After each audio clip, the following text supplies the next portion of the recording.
Halo teman-teman semua, selamat datang di kelas akuntansi. Belajar akuntansi mudah dan menyenangkan. Di video kali ini, kita akan membahas mengenai jurnal umum. Oke, jadi jurnal umum ini adalah sebuah proses dalam akuntansi atau dalam siklus akuntansi yang digunakan untuk mencatat semua transaksi keuangan yang terjadi dalam sebuah perusahaan. Oke, jadi untuk dapat mencatat sebuah transaksi ke dalam bentuk jurnal umum, kita harus betul-betul paham mengenai saldo normal dalam akuntansi. Di mana saldo normal dalam akuntansi ini dalam proses jurnal umum akan kita gunakan untuk menentukan posisi saldo dari sebuah akun, apakah posisinya di debit atau di kredit. Nah, kemarin kita sudah bahas mengenai persamaan dasar akuntansi dan saldo normal akuntansi. Saya ulang sedikit untuk merefresh pengetahuan kita, sebenarnya penggunaan dari si saldo normal itu seperti apa. Kemarin sudah kita bahas yang ini, di mana setiap kelompok akun terdiri dari yang namanya akun-akun. Nah, kata kuncinya adalah semua akun yang berada di sebelah kiri sama dengan yang terdiri dari aset dan beban mempunyai saldo normal di debit ketika bertambah di debit dan ketika berkurang posisinya di kredit. Kata kunci yang kedua adalah semua akun yang berada di sebelah kanan sama dengan yang terdiri dari akun kewajiban, ekuitas, dan pendapatan mempunyai saldo normal di kredit ketika bertambah di kredit dan ketika berkurang di debit. Jadi tujuan dari saldo normal ini adalah untuk mempermudah kita nanti ketika menentukan posisi saldo dari sebuah akun berdasarkan transaksi keuangan yang terjadi dalam sebuah perusahaan. Kita akan coba ke contoh soal teman-teman ya, untuk melatih kemampuan kita dalam mencatat sebuah transaksi keuangan ke dalam bentuk yang namanya jurnal umum. Oke, jadi ini kasusnya teman-teman ya, di mana perusahaan jasa dry clean yang dimiliki oleh Nyonya Nisrina pada bulan Januari 2022 telah melakukan transaksi-transaksi sebagai berikut. Kita mulai dengan kasus yang pertama. Tanggal 1 Januari, Nyonya Nisrina memulai usahanya dengan menginvestasikan uangnya sebagai modal pertama sebesar 17.500.000. Oke, berdasarkan kasus ini, kita akan menganalisis berdasarkan proses analisis dalam mencatat transaksi ke dalam bentuk jurnal umum. Oke, yang pertama, kita tentukan akun yang terlibat. Nah, berdasarkan dari kasus yang tanggal 1 Januari, di mana Nyonya Nisrina menyetorkan modal awal untuk mendirikan perusahaan dry clean. Berarti kita sebagai accounting dalam sebuah perusahaan, karena si Nyonya Nisrina menyetorkan modalnya, berarti sekarang posisi kita adalah menerima. Karena kita menerima modal, otomatis kas kita posisinya bertambah, kemudian modal kita posisinya bertambah. Oke. Pertama, akun yang terlibat. Oke, karena kita tadi menerima setoran modal, berarti akun yang terlibat pertama ada namanya kas. Kemudian yang kedua, karena kita menerima setoran modal, akun yang terlibat yang kedua namanya adalah akun modal, teman-teman ya. Kemudian proses yang nomor 2, tentukan saldo akun bertambah atau berkurang. Karena kita posisinya menerima dana, otomatis kas posisinya bertambah, teman-teman ya. Kemudian yang kedua, modal juga posisinya bertambah. Kita lanjut ke proses yang ketiga, di mana prosesnya adalah tentukan posisi saldo.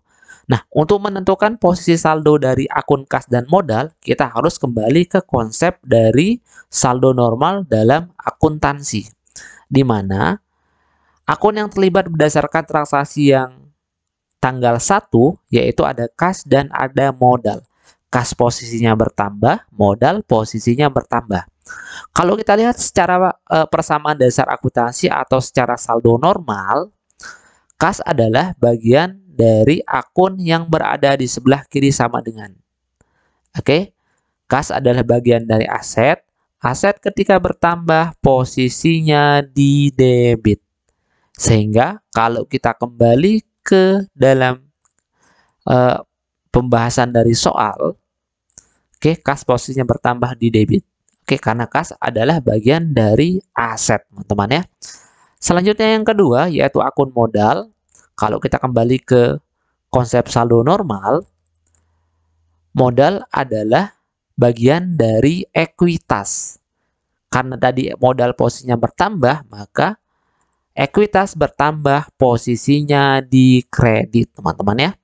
Oke, kalau kita kembali ke penyelesaian, di mana modal posisinya bertambah.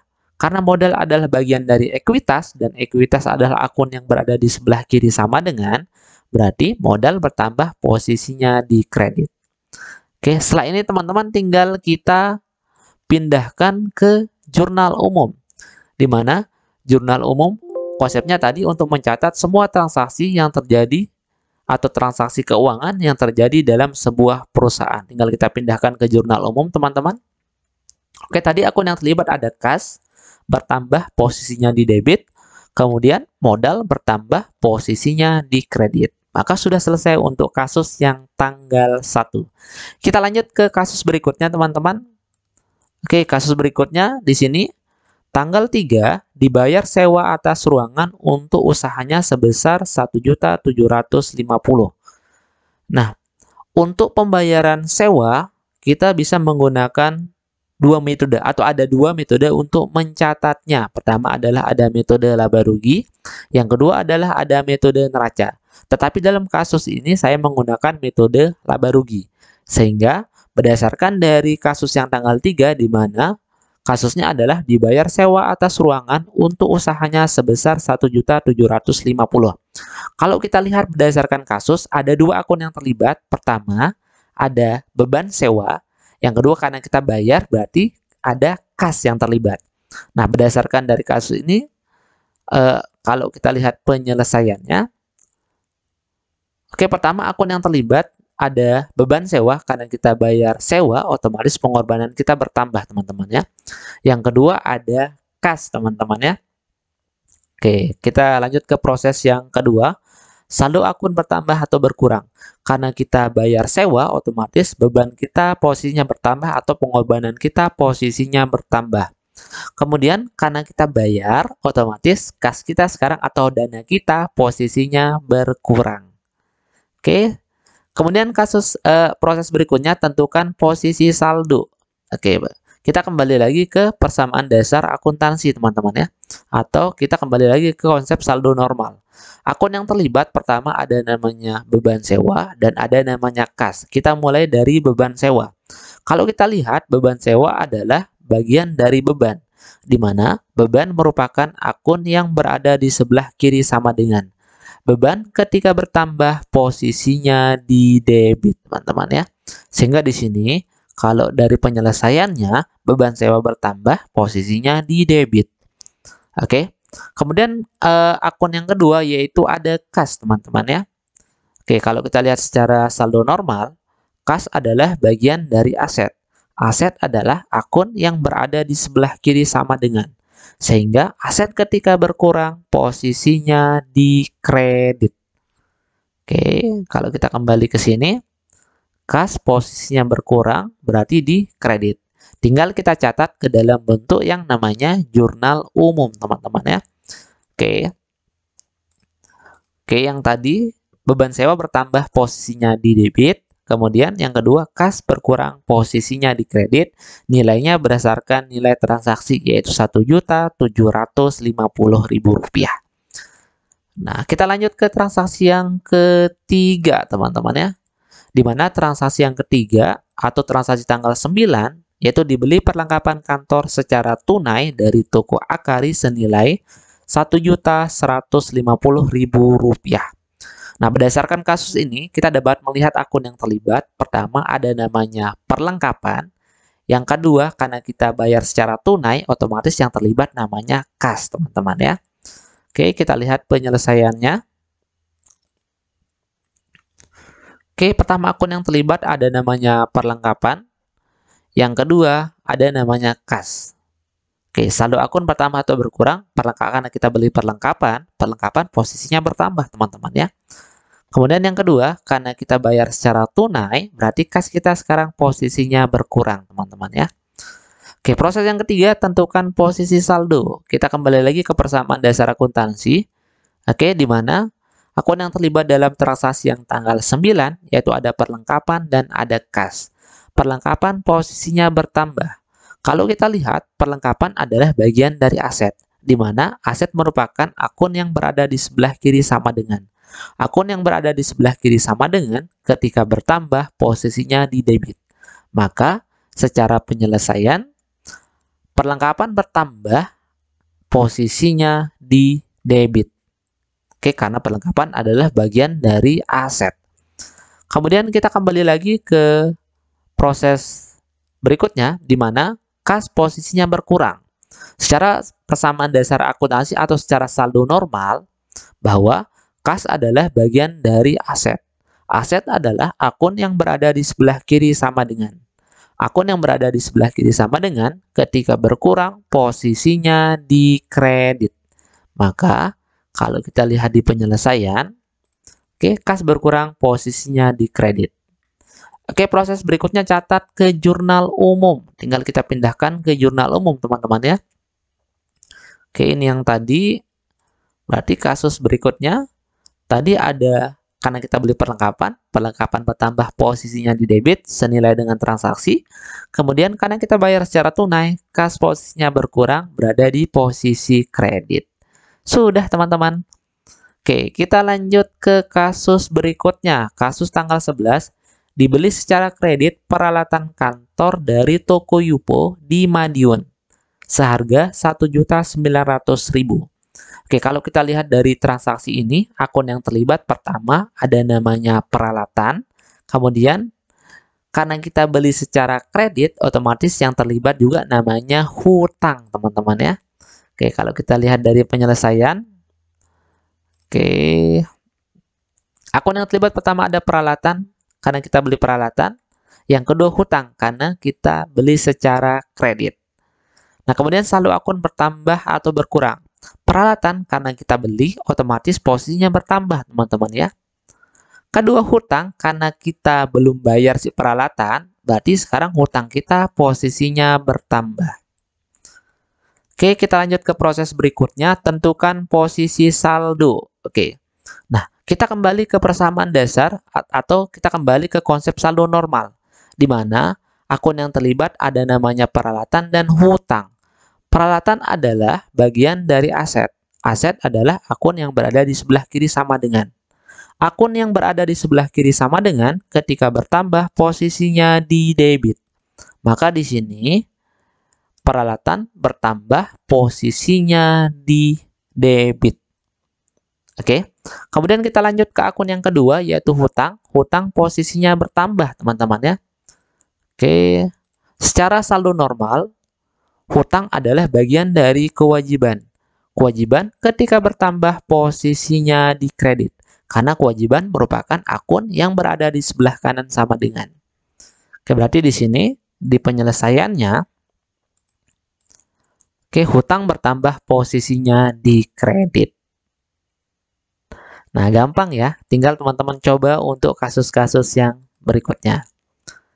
Nah, kemudian kasus yang tanggal 13 telah diselesaikan pekerjaan atas jasanya dengan biaya penyelesaian 2.750.000. Jumlah tersebut masih belum diterima secara tunai. Oke. Nah, akun yang terlibat pertama ada namanya pendapatan. Kemudian yang kedua karena kita belum menerima pembayaran, otomatis yang terlibat namanya piutang, teman-teman ya. Pendapatan posisinya bertambah, piutang posisinya bertambah. Kalau kita lihat secara penyelesaian, oke, akun yang terlibat ada namanya piutang, yang kedua ada pendapatan. Saldo akun bertambah atau berkurang karena kita menyelesaikan jasa dan belum dibayar, otomatis piutang kita posisinya bertambah, teman-teman ya. Dan karena kita menyelesaikan si pekerjaan kita, berarti sekarang pendapatan posisinya bertambah. Oke, tentukan posisi saldo. Nah, kalau kita lihat berdasarkan dari saldo normal, piutang merupakan akun yang berada di sebelah kiri sama dengan karena bagian dari aset. Aset ketika bertambah posisinya di debit. Berarti di sini piutang bertambah posisinya di debit, teman-teman ya. Oke, piutang bertambah posisi di debit. Kemudian yang kedua ada pendapatan. Oke, pendapatan bertambah. Oke, kalau kita lihat secara saldo normal, pendapatan merupakan akun yang berada di sebelah kanan sama dengan. Sehingga ketika bertambah posisinya di kredit. Maka di sini teman-teman tinggal secara penyelesaian pendapatan bertambah posisinya di kredit. Oke, nah, tinggal kita catat ke jurnal umum. Oke, jadi di sini posisi dari saldo piutang bertambah di debit dan pendapatan bertambah posisinya di kredit. Tinggal kita catat ke dalam bentuk jurnal umum, teman-teman ya, proses yang keempat.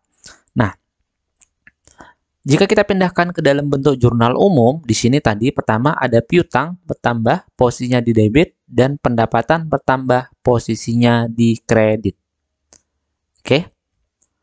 Nah, kita lanjut ke kasus yang tanggal 15, di mana kasusnya adalah dibayar beban lain-lain untuk usaha sebesar 750.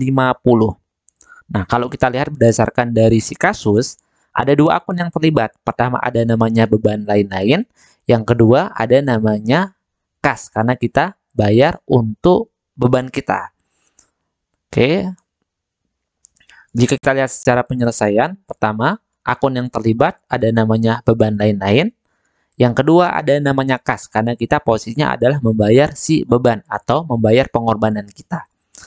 Kemudian saldo akun bertambah atau berkurang, beban lain-lain posisinya bertambah, teman-teman ya, karena kita melakukan pengorbanan untuk si beban tersebut. Oke, kemudian karena kita bayar, kas kita posisinya sekarang adalah berkurang, teman-teman ya. Oke, kemudian proses yang ketiga, tentukan posisi saldo. Kita akan kembali ke proses penentuan saldo berdasarkan saldo normal, teman-teman ya. Kalau kita lihat berdasarkan dari transaksi, akun yang terlibat ada namanya pertama beban lain-lain, yang kedua ada namanya kas. Beban lain-lain posisinya bertambah, teman-teman ya. Sehingga beban lain-lain merupakan bagian dari beban, teman-teman ya. Beban adalah akun yang berada di sebelah kiri sama dengan. Akun yang berada di sebelah kiri sama dengan ketika bertambah posisinya di debit. Maka di sini secara transaksi beban bertambah posisinya di debit, teman-teman ya. Oke, kita lanjut ke akun yang kedua yaitu kas, posisinya berkurang. Nah, secara saldo normal, kas adalah bagian dari aset. Aset adalah akun yang berada di sebelah kiri sama dengan. Akun yang berada di sebelah kiri sama dengan ketika berkurang posisinya di kredit. Maka di sini kas posisinya berkurang, posisi saldonya adalah di posisi kredit. Tinggal kita catat ke jurnal umum, teman-teman ya. Oke, kita catat ke jurnal umum. Oke, beban lain-lain posisinya bertambah di debit senilai dengan transaksi. Kemudian karena kita bayar, kas posisinya berkurang senilai dengan transaksi, teman-teman ya. Oke, gampang ya. Tinggal teman-teman kalau masih bingung, tinggal diulang berkali-kali ya, di latihan-latihan terus untuk mempermudah ingatan dan memperlancar ketika nanti menganalisis si transaksi. Itu teman-teman ya, nanti teman-teman tinggal lanjutkan dari si kasus. Oke, nah sampai dengan tanggal 31 ya teman-teman ya, karena di pertemuan berikutnya kita akan bahas buku besar. Oke, karena sebelum kita masuk ke buku besar, kita harus jadi dulu jurnal umumnya. Jadi ini latihan buat teman-teman. Semangat, diselesaikan dulu sampai tanggal 31, baru kita masuk ke buku besar di pertemuan berikutnya. Oke, sekian. Terima kasih teman-teman. Jangan lupa like, komen, dan subscribe. Semoga videonya bermanfaat. Sekian, terima kasih. Assalamualaikum warahmatullahi wabarakatuh.